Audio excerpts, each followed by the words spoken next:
একটু কাজ করতে দেন, একটু ধৈর্য ধরুন, ধৈর্য ধরুন, ওরা কাজ শেষ করে বসে পড়বে, ওরা সবাই বসবে। শোনেন, হুজুর ওয়াজ করব, মিডিয়ারা কাজ করতেছে, তোর বিদ্যা দেন, মানে জড়তাটা যেন আবার কেটে যায়।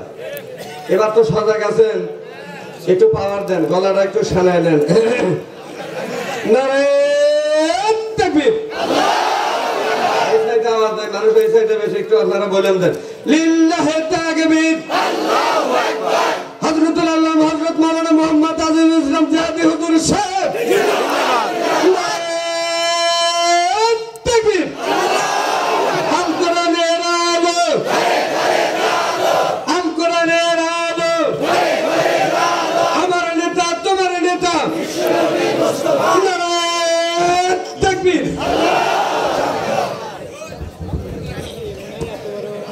السلام عليكم ورحمة الله وبركاته. نحمده ونستعينه ونستغفره ونعوذ بالله من شرور أنفسنا ومن سيئات أعمالنا. من يهده الله فلا مضل له ومن يضلله فلا هادي له. ونشهد أن لا إله إلا الله وحده لا شريك له الذي أرسله بالحق بشيرا ونذيرا وداعيا إلى الله بإذنه وسراجا منيرا. فقد قال الله تعالى في كلامه المجيد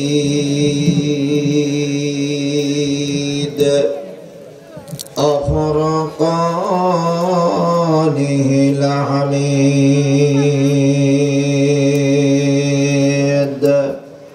أعوذ بالله من الشيطان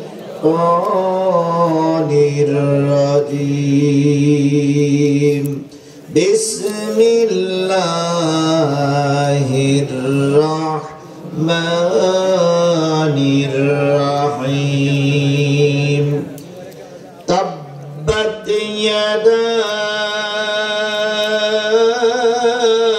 أبي لهب وتب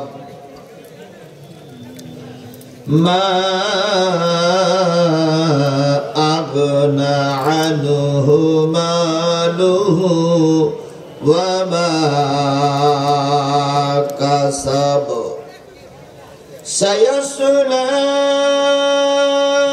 نارا ذات لهب امرأته حمالة الحطب في زيدها حبل من مسد. صدق الله المولانا العظيم. إن الله وملائكته يصلون على النبي يا أيها الذين آمنوا صلوا عليه وسلموا تسليما. اللهم صل على محمد وعلى آل محمد كما صليت على إبراهيم وعلى آل إبراهيم إنك حميد مجيد.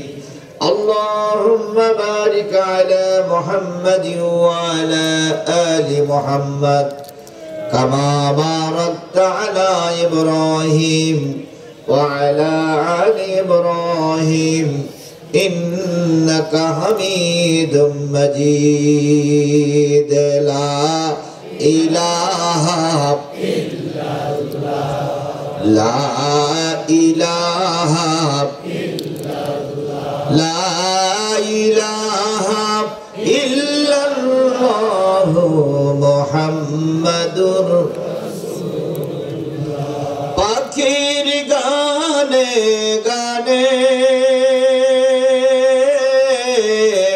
হাওয়ার তানে তানে ওই নামেরই সুর শোনা যায় হলে আপন হারা লা ইলাহা ইল্লাল্লাহ জোরে জোরে লা ইলাহা ইল্লাল্লাহ লা ইলাহা ইল্লাল্লাহ লা ইলাহা ইল্লাল্লাহ লা ইলাহা ইল্লাল্লাহ মুহাম্মাদুর রাসূলুল্লাহ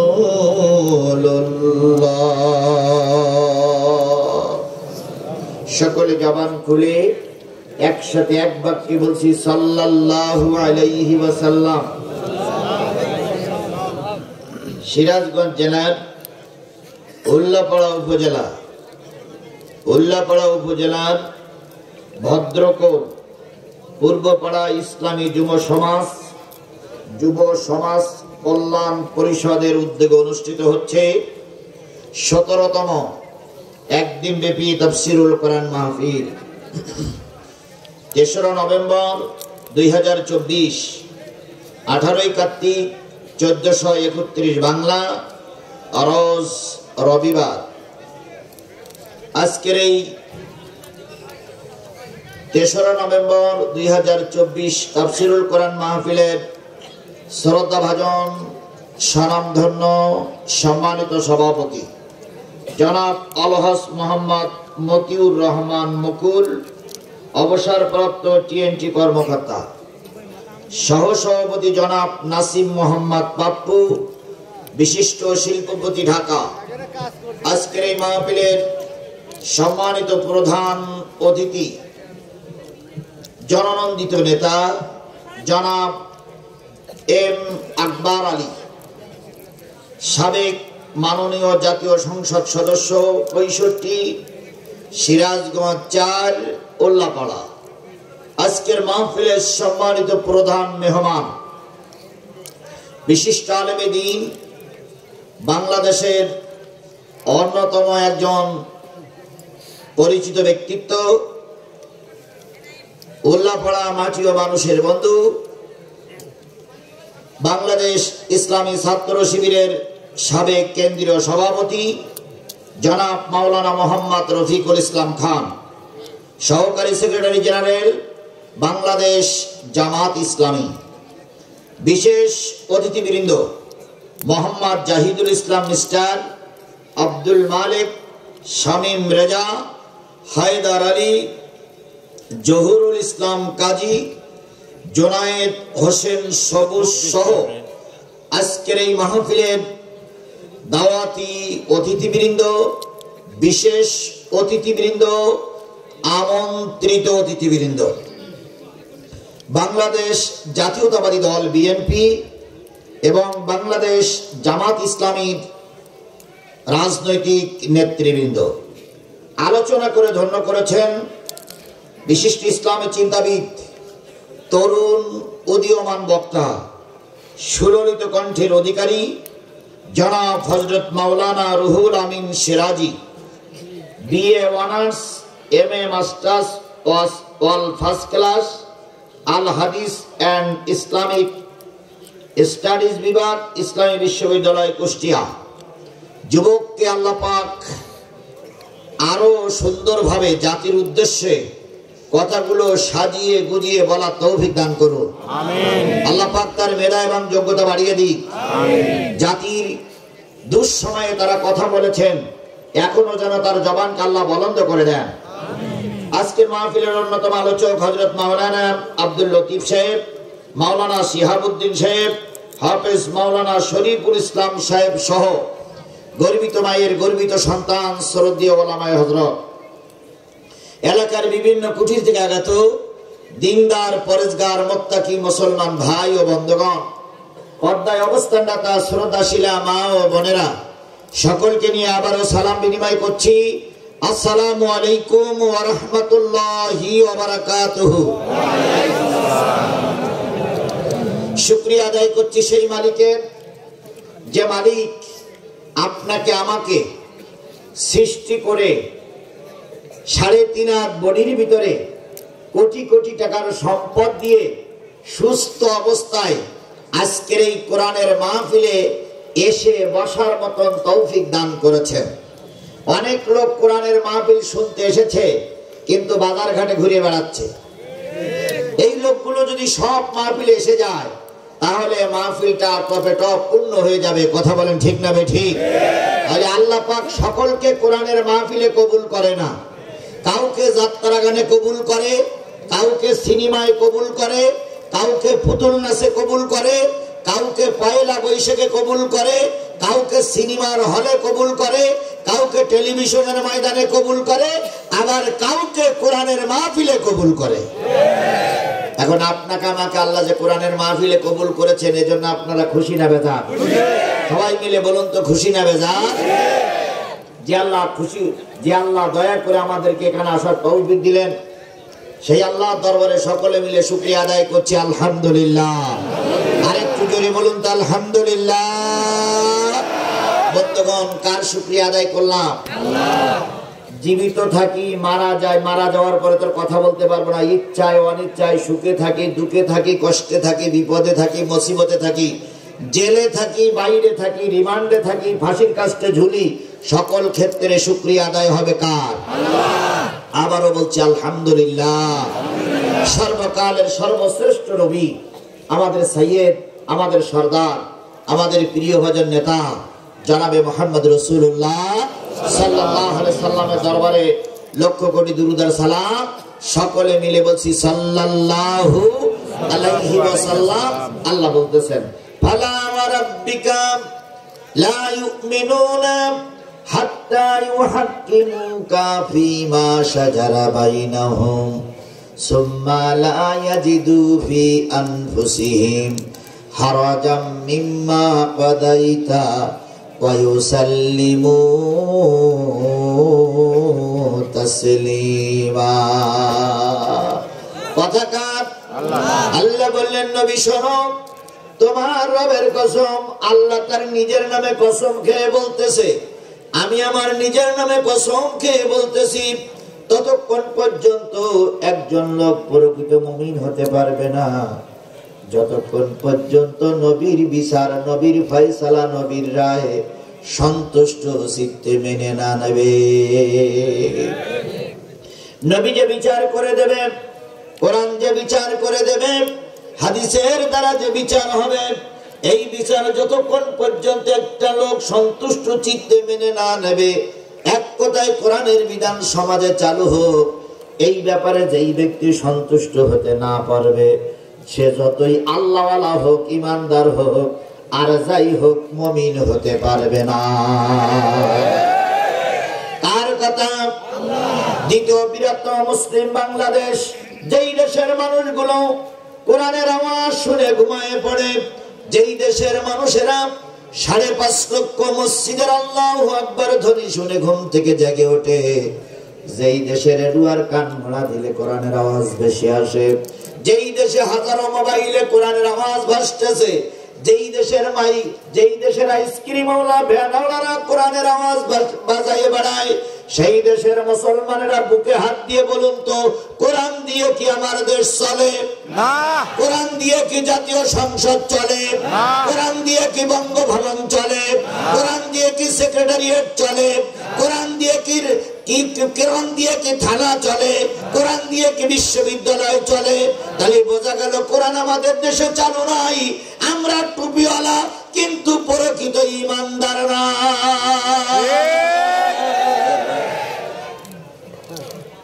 এবার বলুন, কোরআনের আইন কি দুটো একটা আমাদের দেশে চালু নাই? দুটো একটা কি চালু নাই? বলেন তো কোন কোন জায়গায় চালু আছে? বলেন। মসজিদে মাদ্রাসায় মসজিদে আছে, এই পিছন দিকে বলতে মসজিদে আছে।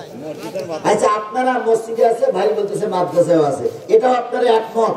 জি জি একমত একমত। একমত। মসজিদে চালু আছে, আর কোন জায়গায় চালু আছে? মাদ্রাসায় চালু আছে। তাই আপনাদের কথাই মেনে নিলাম। মসজিদে যাই, বিগত 15টা বছরে মসজিদ গুলো দখল করে রেখেছিল রামপন্থী বামপন্থীওয়ালারা। মসজিদ গুলোতে ইমাম সাহেবরা হক কথা গুলো বলতে পারেনি। ইমাম সাহেব যদি একটু হক কথা বলেছে, এই শুক্রবার আলোচনা করেছে, পরে শুক্রবার আসার আগে ইমামের চাকরি শেষ। আমি বানাই বলি বললেন, হুজুর বানাই বলতেছে, কথা ঠিক না বেঠি? বাংলাদেশের অনেক ইমামকে লাঞ্ছিত করে মসজিদ থেকে তাড়িয়ে দেওয়া হয়েছে। বাংলাদেশের অনেক ইমামকে রক্তাক্ত করে মসজিদ থেকে তাড়িয়ে দেওয়া হয়েছে, শুধুমাত্র মুজিবুর রহমানের জন্য দোয়া না করার অপরাধে ইমাম সাহেবকে পিটাইয়ে জেলখানায় ঢুকাই দিয়েছে।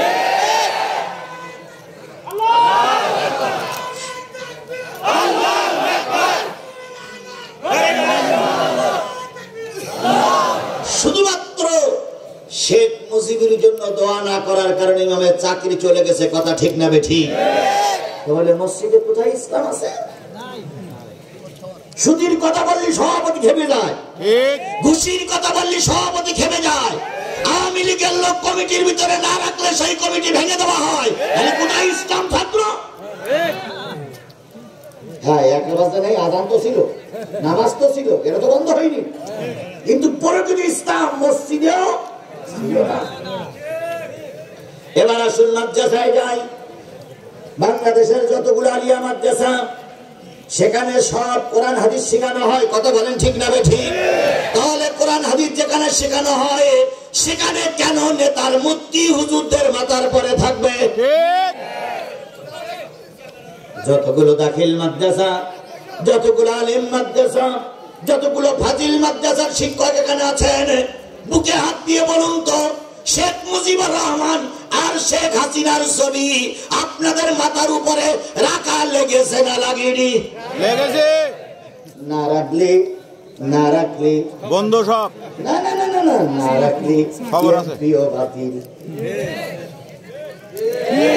তাহলে হুজুরদের মাথার পরে থাকবে আল্লাহর কোরআন, ঠিক। হুজুরদের মাথার পরে থাকবে রাসূলের হাদিস। সেখানে কোরআন নাই, হাদিস নাই, মাদ্রাসাগুলো ওই মূর্তি আমাদের টানাতে বাধ্য করেছিল ওরা। অনেক মাদ্রাসার প্রিন্সিপাল সুপারিনটেন্ডেন্ট হয়েছিল হিন্দু। ঢাকা বিশ্ববিদ্যালয়ের মতন একটা বৃহত্তম ঢাকা আলিয়া মাদ্রাসার মতন একটা ধর্মপীঠ, সেখানেও হিন্দুদের নেতৃত্ব চালু করেছিল এই জালেমের বাচ্চারা, এই ফাসেকের বাচ্চারা, এই ফেরাউনের বাচ্চারা।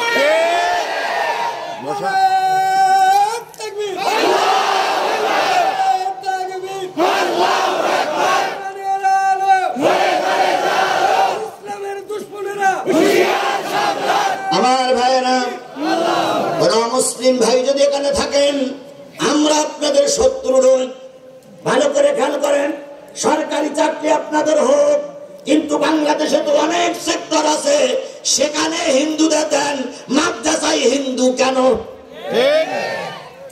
সব জায়গায় আপনি মুসলিমদের দেন, অন্য জায়গায় চাকরি দেন, সচিবালয়ে দেন, মন্ত্রণালয়ে দেন, প্রাইমারিতে দেন, হাই স্কুলে দেন, কলেজে দেন, ভার্সিটি দেন, কিন্তু মাদ্রাসায় যেখানে কোরআন হাদিস পড়ানো হয় সেখানে হিন্দু চাকরি করবে কেন? নামাজও তো বন্যা। আমার ভাইয়েরা, তাহলে মাদ্রাসায় পুরোপুরি ইসলাম ছিল না, এখন আছে কিনা পরের কথা, কিন্তু ছিল না। মসজিদেও পুরোপুরি ইসলাম ছিল না। তাই বলে কি ইসলাম আমাদের দেশে কোনো জায়গায় ছিল না?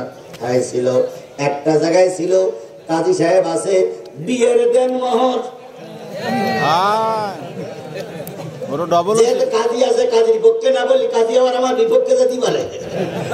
বিয়ের দেন মোহর, এই দেন মোহর বাধাটা কোরআন হাদিস সম্মত কিনা? অবশ্যই বিয়ের দেন মোহর বাধা ফরজ, আর বিয়ে করা কি না? বিয়ে করা সুন্নত আর দেনমোহর বাঁধা ফরজ। অথচ সেই বিয়েতে ঢাকঢোল পিটানো হয়, আর দেনমোহরের বেলায় দিয়ে স্বামী রাত্রি বউর হাত ধরে বলে কি, মাফ করে দিও আজকে দিতে পারলাম না। ফরজ কাজটা বাদ দিয়ে সুন্নতটা নিয়ে টানাটানি হয়। এবার আসুন, বিয়ের দেনমোহর বাঁধা ফরজ, এটা ফরজ না আদায় করলে বিয়ে হয় না। অথচ সেই দেনমোহরটা ইসলামের শরীয়তে এটা এখনো জায়েজ আছে, তার এটা এখনো চালু আছে। তারপরে এমন একটা অবস্থা হয়েছে, জাতিয়াত দেনমোহর বাদে যে কিয়ামতের আগ পর্যন্ত শোধ করা সম্ভব নয়। ভ্যানওয়ালা ছেলে আর রিক্সাওয়ালার মেয়ে বিয়ে হবে, দেনমোহর বেঁধেছে 4,32,533 টাকা 6 পয়সা 15 আনা। এই যে 4 লাখ টাকা দেনমোহর বাঁধলো রিক্সাওয়ালার মেয়ে আর ভ্যানওয়ালার ছেলে, কি করে আদায় করবে? এই জন্য দেনমোহর সাধ্য অনুযায়ী বাঁধতে হবে। তাহলে দেনমোহরটা এখনো কোরআনের আইনে এখনো সমাজে চালু আছে না নাই? আছে। 2 নম্বর যেটা চালু আছে সেটা হলো ফারাইজি সম্পত্তি। এক ছেলে সমান কয় মেয়ে? 2 মেয়ে। জোরে বলেন, কোরআনের বিধান এক ছেলে সমান কয় মেয়ে? 2 মেয়ে। এখনো কি কুল্লা পড়ায় তাই চালু আছে? নাই। কিন্তু দুঃখ বা পরিতাপের বিষয়, এমন টুপিওয়ালা এমন হাজী সাহেব আছে, বিয়ে মরার আগে সব ছেলেদের নামে লিখে দিয়ে যায়, এরা কিছুই পায় না। হাজী সাহেব মানুষ, মরার আগে মেয়েদের নামে লিখে দিলেন, ছেলেদের নামে লিখে দিলেন, আর মেয়েগুলোরে মাহরুম করলেন। আমি হাজী সাহেব আপনার কাছে জিজ্ঞেস করি, যেদিন আপনার ছেলের জন্ম হয়েছিল সেদিন চাচি আম্মার আপনি ঘরে ছিলেন, যেদিন মেয়ের জন্ম হয়েছিল সেদিন উল্লাপাড়ার থেকে অন্য লোক এসে আপনার মেয়ের জন্ম দিয়ে গেছে, এই জন্য মেয়েরে মাহরুম করে আপনি ছেলের নামে লিখে দিলেন। এটা কোনো মানবতার কল্যাণ নয়, এটা কোনো মুসলমানের কাজ নয়, এটা কোনো হুজুরের কাজ নয়, এটা কোনো হাজী সাহেবের কাজ হতে পারে না।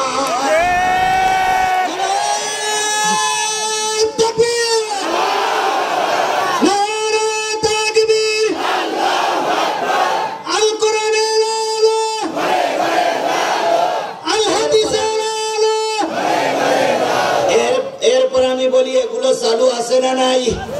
আরো জোরে বলেন, চালু আছে না নাই? সকলের কাছে অনুরোধ, সকলের পায়ে ধরে অনুরোধ, দয়া করে মায়া করে মরার আগে কারণ নামে কিছু লিখে দিয়ে যাবেন না, তাহলে কোরআন অবমাননা করা হবে, ইসলাম অবমাননা করা হবে। ঠিক। আপনি লিখে দেবেন কেন? লেখা নিষেধ। আপনি যাওয়ার আগে লিখে যান, ওরা শরিয়ত অনুযায়ী ভাগ করে নেবে। আপনার কোনো অধিকার নেই মরার আগে ছেলেদের নামে মেয়েদের নামে লিখে দেওয়া। ঠিক। যদি মেয়েদের নামে লিখে দেন সেটাও অন্যায়, ছেলেদের নামে লিখে দেন সেটাও। তবে হ্যাঁ, যদি এমনটি হয় ছেলে মেয়ে এক জায়গায় হয়ে গেছে, ছেলে মেয়ে এক জায়গায় হয়েছে কম্প্রোমাইজের ভিত্তিতে, হয়তো মেয়েরা বলল বা এই জায়গাটা বড় ভাই বসে আছে, ওটা বড় ভাই দেন, ওই জায়গাটা মেজি ভাই বসে আছে, ওটা মেজি ভাই দেন, ওই জায়গাটা ছোট ভাই দেন, আর ছোট ভাই বড় ভাই আর মেজি ভাইয়ের সঙ্গে চুক্তি পরামর্শ করে তোমাদের জায়গা যেটা পাবো সেটা ওই জায়গাতে আমাদের দাও। যদি সব রাজি হয়ে যায় সেক্ষেত্রে জায়েজ আছে। তাহলে আমি যেটা বোঝাতে চাচ্ছিলাম সেটা হলো, কোরআনের আইন আপনারা বললেন মসজিদে সেখানেও পাওয়া গেল না, বললেন মাদ্রাসায় সেখানেও পাওয়া গেল না, 2টা জায়গায় ফারাইজি অংশ আর দেনমোহর সেখানেও ছিল, তারপরে সেগুলো আমরা মাহরুম করে ফেলেছি। তাহলে কোরআনের বিধান এই সমাজে চালু করতে গেলে ফেরেশতা চালু করে দেবে না, আপনি আমি চালু করতে হবে, আপনার আবার চালু করতে হবে। কথা বলেন ঠিক না বেঠিক? কোরআনের বিধান চালু করার নিয়তে, কোরআন জানার উদ্দেশ্যে, রসুলের নামে নাজিল হওয়া কোরআনকে নিয়ে সামনে নিয়ে বসেছি। এজন্য রসুলের নামে দুরূদ আর সালাম সকলে মিলে বলছি সাল্লাল্লাহু আলাইহি ওয়াসাল্লাম। বন্ধুগণ, আর বেশি দূরে যাব না, শুধু এতটুকু বলি, এই যে কষ্ট করে বসে আছেন, কি শুনতে চান? সবাই মিলে বলেন কি শুনতে চান? আরো জোরে বলেন কি শুনতে চান? আচ্ছা বলুন তো, এই কোরআন নাজিল হলো, এই কোরআন নাজিল হলো তো আমাদের জন্য নাকি? কাদের জন্য নাজিল হয়েছে? আমাদের জন্য। আমরা সবাই মানুষ না ভাই? আচ্ছা, এই কোরআন নাজিল হলো, এই কোরআন কি এমনি এমনি আপনার কাছে এসেছে? না। কিছু দাবি আছে না কোরআনে? আছে। কিছু দাবি আছে না কোরআনে? আছে। শেখ হাসিনার কাছে আমাদের কিছু দাবি ছিল। জি। ছিল না? ছিল। সে দাবির ভিতরে কি দাবি? সুষ্ঠু নির্বাচন দাও। ঠিক। এটা দাবি ছিল না? ছিল না?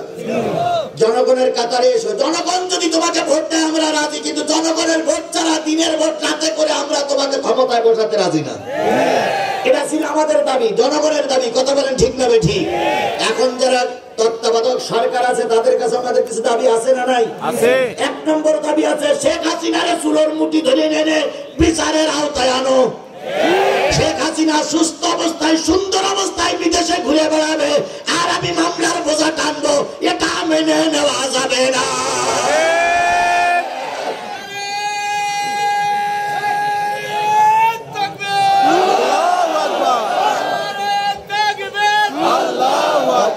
সরকারকে বলি, বাংলাদেশের এমন কোন জামাতের কর্মী নাই, এমন কোন বিএনপির কর্মী নাই তাদের নামে মামলা হয়নি। তারা মামলার ঘান টেনে কোর্টের বারান্দায় ঘুরে বেড়াচ্ছে, আর শেখ হাসিনা ভারতে বসে আরামে খাবে আর আমাদের দেশের বিরুদ্ধে বিচার করবে। বাংলাদেশের 18 কোটি মানুষ মেনে নেবে না। আপনি তত্ত্বাবধায়ক সরকার প্রধান, অনতি বিলম্বে ভারত থেকে শেখ হাসিনার দেশে আনুন, বিচারের আওতায় নিয়ে আসুন। যত লোক হত্যা করেছে প্রত্যেকটা হত্যার বিচার করে তাকে অগণিত মামলায় ফাঁসির কাছে ঝুলান ঝুলান ঝুলান।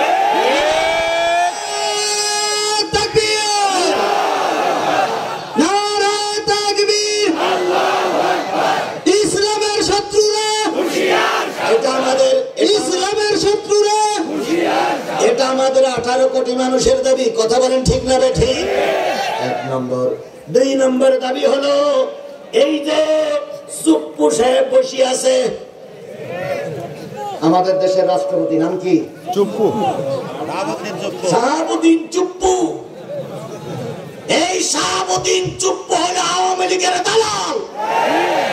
একে ক্ষমতায় যতদিন বসাই রাখা হবে ততদিন দেশ নিরাপদ নয়।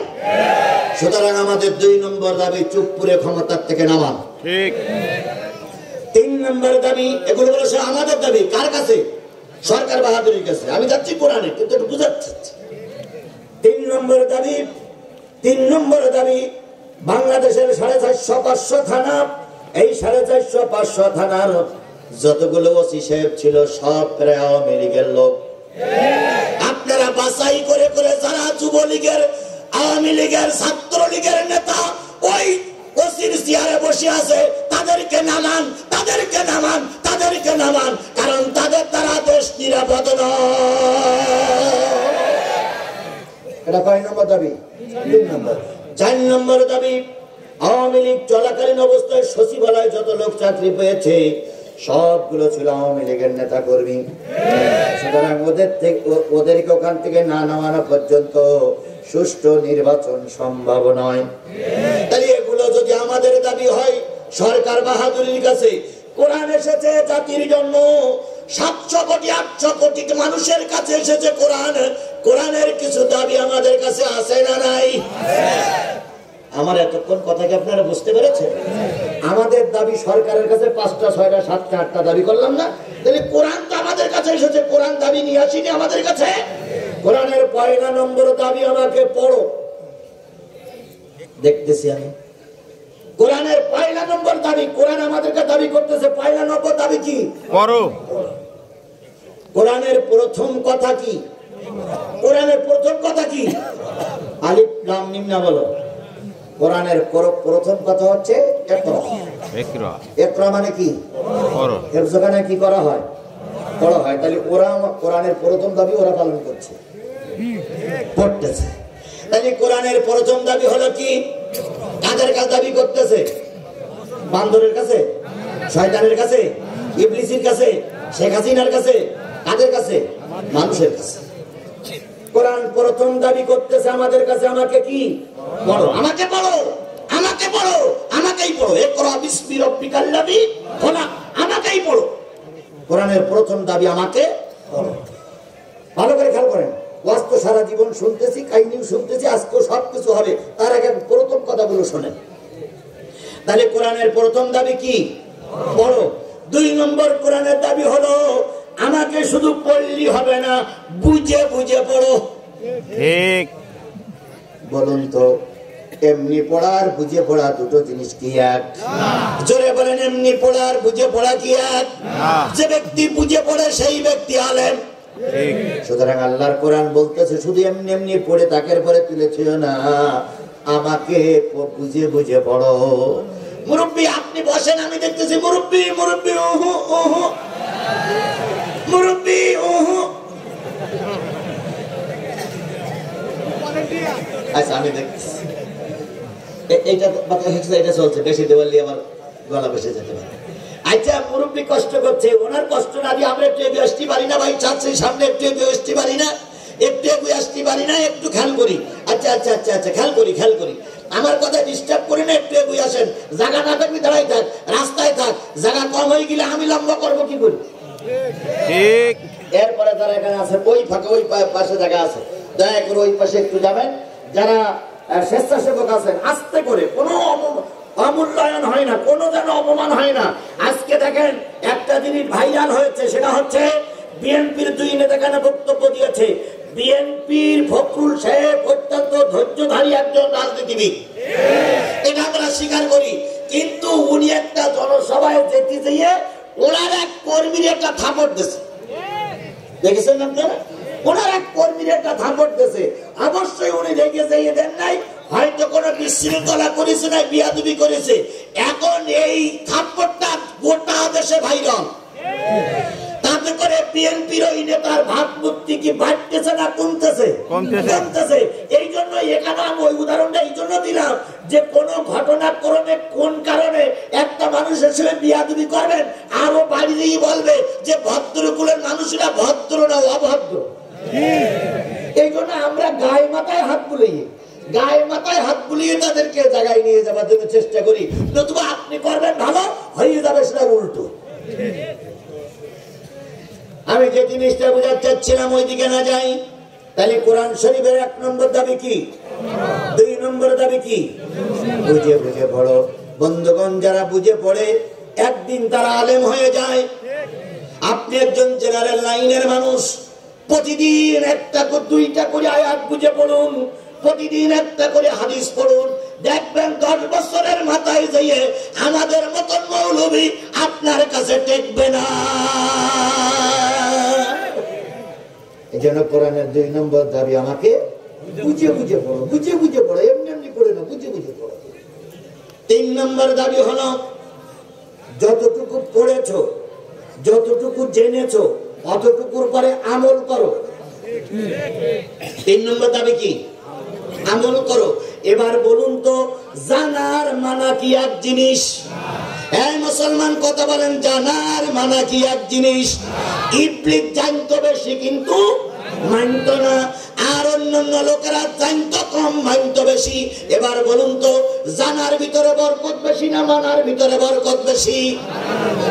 এই জন্য কোরআনের 3 নম্বর দাবি হলো পড়েছো, বুঝে পড়েছো, যেটা বুঝেছো ওইটার পরে কি করো? আমল করো। আমল মানে কাজ, ওইটার পরে কাজ করো। 4 নম্বর কোরআনের দাবি, আমি কিন্তু কোরআনের দাবির কথা বলতেছি, তারপর কোরআনে ঢুকতেছি। কোরআনের 4 নম্বর দাবি, নিজে শুধু মানলি হবে না, পরিবার পরিজন আশেপাশে যারা আছে তাদের কাছে দাওয়াতি কাজ করো। কু আনফুসিকুম ওয়া আহলিকুম নারা, নিজে জাহান্নামের আগুন থেকে বেঁচেছো, এবার আশপাশ পরিবারের লোকেদের বাঁচাও। কয় নম্বর দাবি? জোরে বলেন, কয় নম্বর দাবি?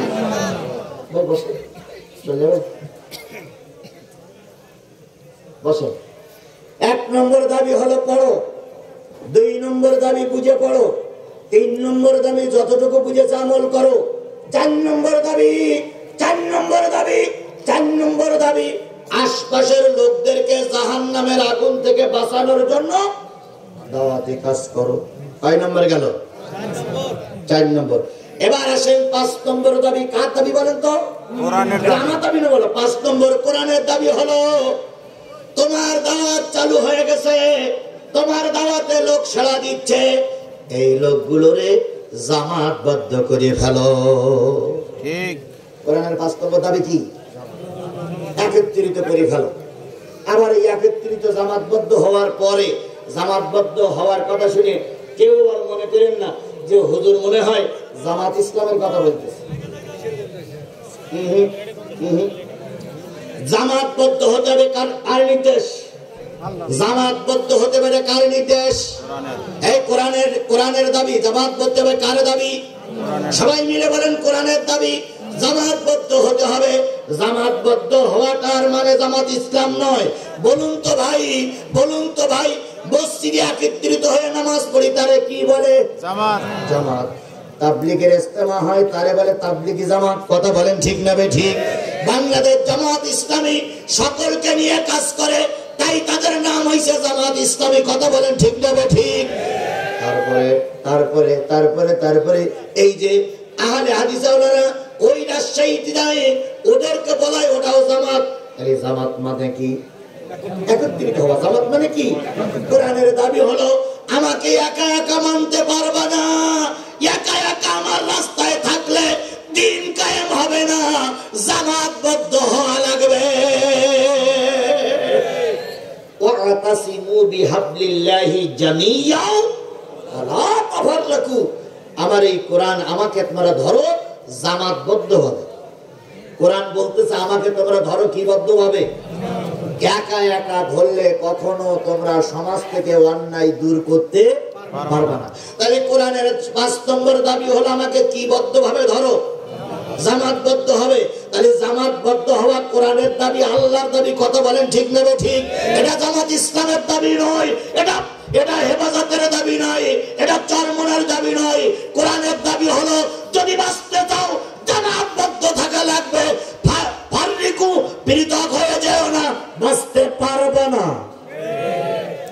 বাঘ শক্তিশালী না ছাগল শক্তিশালী?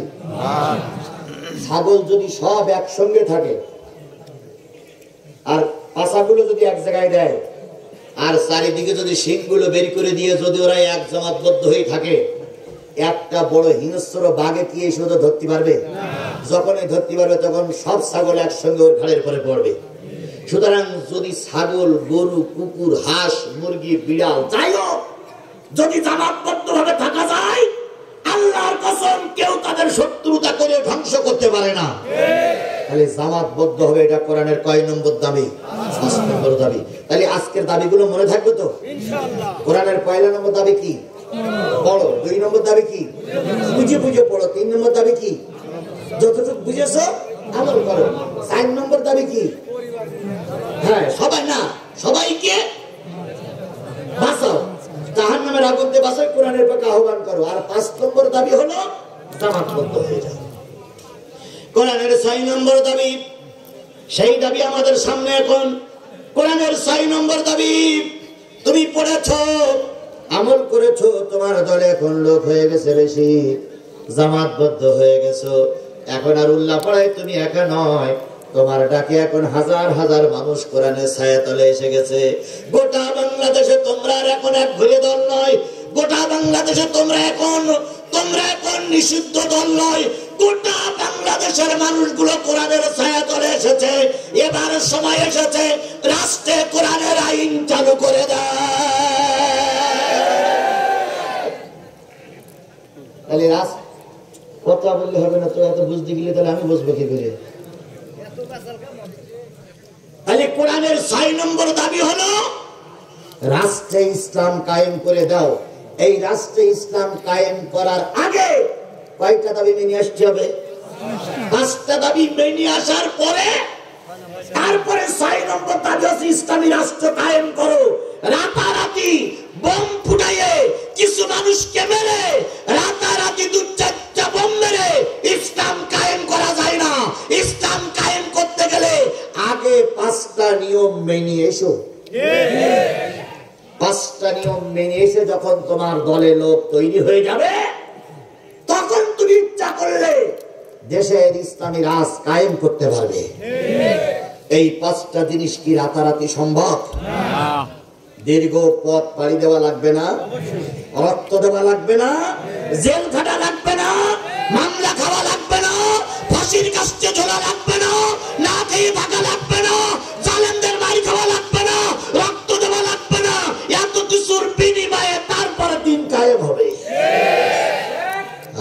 কি দিন কায়েম করলে সেদিন টিকানো সম্ভব নয়। আবু জেহেল রাসূলকে বলিনি যে আমি তোমার যা চাবা তাই দেব, ধর্মের কথা বন্ধ করো। হুজুর চেয়েছিলেন এখন যদি ইসলামী রাষ্ট্র তৈরি করি তাহলে আমি ইসলামী রাষ্ট্র টিকে থাকতে পারবো না। এই জন্য 13 বছর আর অধিক 10 বছর, এই 23 বছরের সাধনায় একটা ইসলামী পূর্ণাঙ্গ জীবন বিধান চালু করতে পেরেছিলেন। আমাদেরকে সেই চেষ্টা সাধনা কোরআনের সেই আহ্বানে সাড়া দিতে হবে। কোরআনের ডাকে সাড়া দিয়ে দিন কায়েমের পক্ষে আমরা কারা কারা আছি, 2 হাত উঁচু করে আল্লাহরে দেখাই।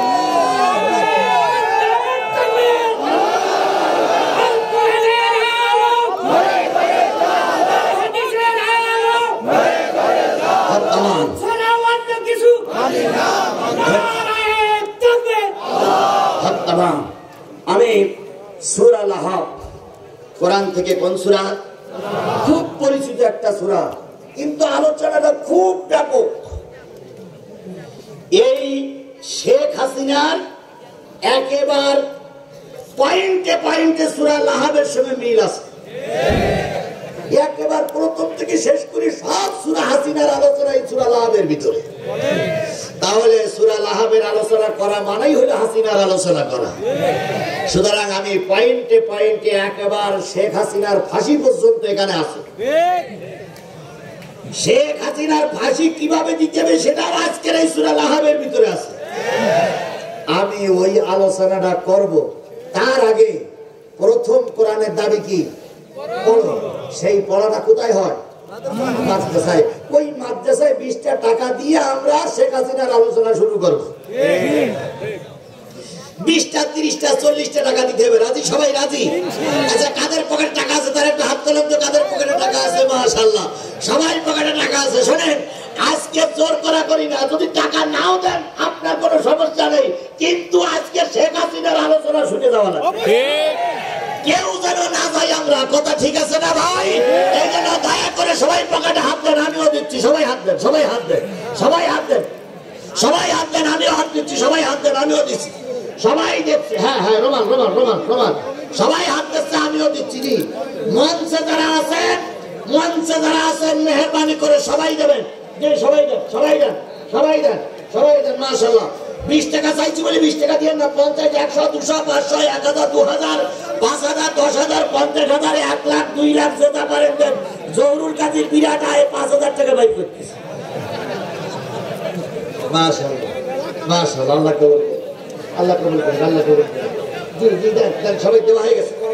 জি জি, মাশাআল্লাহ।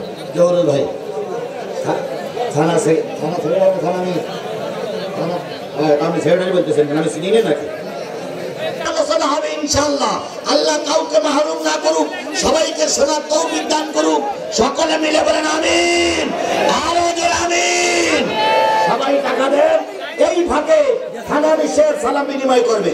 খুব সংক্ষিপ্ত সময় থানার সাহেব সালাম বিনিময় করবে, খুব সংক্ষিপ্ত সময়।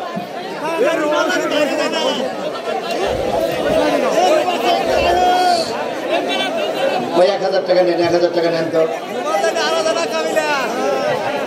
জি, এই দেশে দেশে দেশে দেশে দেশে ভাই না উঠি কেউ। সম্মানিত মুসল্লিয়ানে কেরাম, সম্মানিত তৌহিদি জনতা, আজকের এই মধুরগড় পূর্বপাড়া যুব কল্যাণের পরিষদের উদ্যোগে আয়োজিত তাফসীরুল কুরআন মাহফিলের সম্মানিত